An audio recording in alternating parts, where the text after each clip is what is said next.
పాడి కౌశిక్ రెడ్డి ఇంటి వద్ద ఉద్రిక్త పరిస్థితి కొనసాగుతూనే ఉంది. బయటికి రా దమ్ముంటే అంటూ కాంగ్రెస్ నాయకులు కార్యకర్తలు పాడి కౌశిక్ రెడ్డిని సవాల్ చేస్తున్నటువంటి తీరు మనం చూస్తూనే ఉన్నాం. పూర్తి సమాచారం మా ప్రతినిధి సందీప్ నాడికి తెలుసుకుందాం. సందీప్, ప్రస్తుతం అక్కడ పరిస్థితి ఏంటి? మొత్తం మీద కూడా కౌశిక్ రెడ్డి వర్సెస్ అరకపూడి గాంధీ అన్నట్టుగా కూడా నిన్న నుంచి కూడా కొనసాగుతుంది. నిన్న చీరలు లేదంటే గాజులు పంపిస్తాను పెట్టుకోండి అని చెప్పేసి మీరు మగాళ్ళు కాదు అనే విధంగా కూడా అయితే కౌశిక్ రెడ్డి అని మన మాటలకు కూడా రేపు మీ ఇంటికి వచ్చి 11 గంటలకు నీకు కండువా కప్పుతాను బీఆర్ఎస్ పార్టీ ఎమ్మెల్యే అంటున్నావు కదా అన్నాడు. ఆ వ్యాఖ్యలకు కూడా ఖండిస్తూ అరకపూడి గాంధీ హాట్ కామెంట్స్ చేశారు. నువ్వు 11 గంటలకు రాకపోతే నేను 12 గంటలకు మీ ఇంటికి వస్తాను అని చెప్పాడు. అయితే అవును కౌశిక్ రెడ్డి ఇంటి నుంచి బయలుదేరదాం అనుకున్నట్టు అయితే పోలీసులు కూడా అతను అడ్డుకోవడం, వెంటనే కూడా 12 గంటలకు కూడా కౌశిక్ రెడ్డి కూడా ఇక్కడికి రాకపోవడంతో అరకపూడి గాంధీ తన భారీ కాన్వాయ్తో కూడా కౌశిక్ రెడ్డి ఇంటికి చేరుకున్నాడు. పోలీసులు అడ్డుకున్నా సరే తన కాన్వాయ్తో కూడా అక్కడికి చేరుకొని ఆయన కౌశిక్ రెడ్డి ఇంటి ముందు బైఠాయించి అతని ఇంటి ముందు అయితే ఇటు అరకపూడి గాంధీ వారిస్తున్నా కానీ కార్యకర్తని మాత్రం ఆపలేకపోయారు. కౌశిక్ రెడ్డి డౌన్ కౌశిక్ రెడ్డి వెంటనే బయటికి రావాలి, వచ్చి క్షమాపణ చెప్పాలి అరకపూడికి గాంధీకి అని చెప్పేసి కూడా అన్నారు. ఎందుకంటే కేవలం తమను కించపరిచే విధంగా మీడియాలో హీరోయిజంగా చూపించుకునేందుకే కౌశిక్ రెడ్డి వ్యాఖ్యలు చేస్తున్నాడు అని చెప్పేసి కూడా కాంగ్రెస్ శ్రేణులు అలాగే ఎమ్మెల్యే అరకపూడి గాంధీ చెప్తున్నారు. కేవలం తనను కించపరిచేందుకే తను హీరోయిజంగా అని చెప్పుకునేందుకే ఇదంతా చేస్తున్నాడు.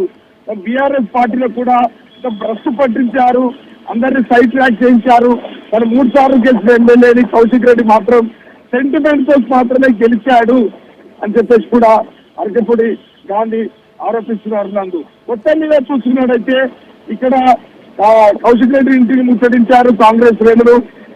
పోలీసులు వారిస్తున్నా కానీ అతను ఇంట్లో వెళ్ళేందుకు కూడా ప్రయత్నం చేశారు కానీ పోలీసులు అడ్డుకున్నారు. ఇక్కడ ఉద్రిక్త వాతావరణం చోటు చేసుకుంది కూడా చెప్పుకోవచ్చు. కౌశిక్ రెడ్డి నోరు మూసుకోవాలి, లేకపోతే సమాధానం మరో విధంగా కూడా చెప్తామని చెప్పేసి కూడా కాంగ్రెస్ శ్రేణులు హెచ్చరించారు. అంటే సందీప్ ఇంకా అక్కడే ఉన్నారా? అరకపూడి గాంధీ కానీ కాంగ్రెస్ శ్రేణులు కానీ ప్రస్తుతం ఎక్కడున్నారు? అక్కడ పరిస్థితి, ఇంటి దగ్గర పరిస్థితి ఎలా ఉంది ఇప్పుడు? అయితే మొత్తం మీద చూసుకున్నట్టయితే ప్రస్తుతం అక్కడి నుంచి కూడా పోలీసులు గాంధీ గారిని పంపించే ప్రయత్నం చేస్తున్నారు. కానీ కార్యకర్తలు కూడా పెద్ద ఎత్తున తరలి వచ్చారు. ఎవరిని కూడా ఆపే పరిస్థితి లేదు. ఎందుకంటే తన అభిమాన నాయకుడిని ఏదైతే చీరలు గాజులు పంపి అవమానించే విధంగా కూడా ఒక ప్రజాప్రతినిధిని అని చూడకుండా 3 సార్లు గెలిచినటువంటి ఎమ్మెల్యేల పైన ఒక్కసారి గెలిచినటువంటి లీడర్ ఒక పేరు తెచ్చుకున్నటువంటి నేతలు ఏ విధంగా కూడా కించపరిచారు. ఇదంతా కూడా బీఆర్ఎస్ అధిష్టానం కన్ను సన్నంలోనే జరుగుతుంది. కావాలని వారి అధినాయకత్వం అంతా ప్రోత్సహిస్తుంది, దీని వెనకాల హరీష్ రావే ఉన్నాడు అని చెప్పేసి కూడా ఇది కాంగ్రెస్ శ్రేణులు ఆరోపిస్తున్నారు. కానీ ఇదంతా ఒక విధంగా కూడా సైడ్ ట్రాక్ చేస్తున్నారు. కేవలం పిఎస్సి చైర్మన్ హరీష్ రావు రాకుండా అడ్డుకున్నారు అనే విధంగా కూడా ఇటు ఇద్దరి మధ్య కూడా ఒక పరస్పర విమర్శ చేస్తున్నారు. ఇప్పుడు మరి భారీ ఎత్తున కౌశిక్ రెడ్డి ఇంటి దగ్గరికి వచ్చేసారు కాంగ్రెస్ నాయకులు, మరి వీళ్ళంతా కూడా వచ్చేసారు అక్కడికి, అరకపూడి గాంధీ అనుచరులంతా.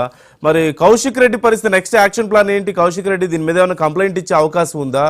కౌశిక్ రెడ్డి ఇంట్లోనే ఉన్నారా, లోపల ఉన్నారా? అంటే ముఖ్యంగా చూసినట్టే కౌశిక్ ఉదయం మీడియాతో మాట్లాడినటువంటి ఎమ్మెల్యే అరకపూడి గాంధీ తర్వాత కూడా కౌశిక్ రెడ్డి మీడియా సమావేశం నిర్వహిస్తాడు అనుకున్నారు. కానీ మీడియా సమావేశం నిర్వహించలేదు. కేవలం కొంతమంది అనుచరులు మాత్రమే పిలుచుకున్నారు. పోలీసులు కూడా కౌశిక్ రెడ్డిని బయటకు రాకుంటే కూడా హౌస్ అరెస్ట్ చేశారు. బయటకు వస్తే అరెస్ట్ చేస్తాం, బయటకు రాని కూడా అడ్డుకున్నారు. కానీ ఇక్కడ అరకపూడి గాంధీ సంబంధించిన అనుచరులు కూడా అక్కడికి వెళ్ళారు. గాంధీ ఇక్కడ కౌశిక్ రెడ్డి ఇక్కడికి వస్తాడు అనుకున్నారు, కానీ కౌశిక్ రెడ్డి రాలేదు. రాకుండా నేనే వెళ్తానని చెప్పినటువంటి అరకపూడి గాంధీ అదే మాట ప్రకారం కూడా అక్కడికి వెళ్ళడం జరిగింది. అతను ఇంటి ముందు కూడా బైఠాయించాడు.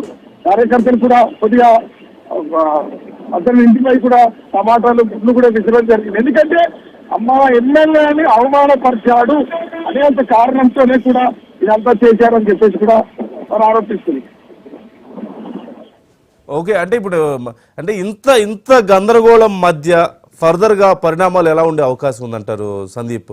అంటే మరోవైపు పిఏసీ చైర్మన్ ఇటు గాంధీకి ఇచ్చిన నేపథ్యంలో గాంధీ ఏమో నేను ఈ పార్టీలోనే కొనసాగుతాను కానీ ప్రభుత్వానికి అనుకూలంగా పనిచేస్తానని చెప్తున్నారు కదా. మరి ఫర్దర్గా బీఆర్ఎస్ ఈ విషయంలో ఇంకా ఏమన్నా